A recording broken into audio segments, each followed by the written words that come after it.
Y'all see what happened to Jimmy Kimmel? It's interesting, though, how freedom of speech only becomes a national crisis when white people start losing their jobs behind what they say. Not when it was black voices, not when it was teachers, not when it was protesters. But now it's news. Because that First Amendment is finally being felt the way that it's always worked. For some, not for all.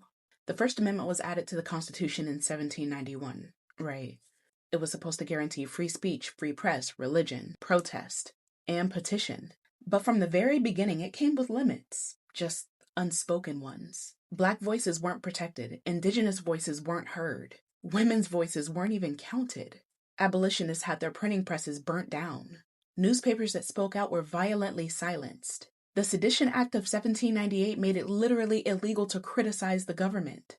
So while yes, the First Amendment existed, it was never truly available to everyone. So fast forward to this year, 2025, right? People are being investigated, fired, doxxed. Not just for what they've done, but for what they said.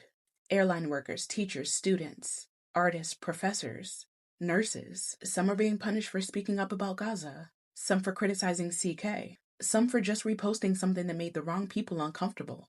Now the conversation about the First Amendment is back in the spotlight. Not because this kind of suppression is new, but because it's hitting people that it doesn't usually touch. And that discomfort, that's what a lot of us have been trying to explain for generations. But let's be honest, because we know the First Amendment only protects you from government censorship, not from people disagreeing with you. But when public institutions, universities, or elected officials start silencing people over viewpoints that they don't like, that crosses the line. Because when speech becomes a litmus test for opportunity, employment, or safety, it's not really freedom, is it? It's performance. And it only protects the people in power. So what we're seeing right now isn't a breakdown of the First Amendment. It's an unveiling. People who always assumed that it would protect them are now realizing that it was never unconditional.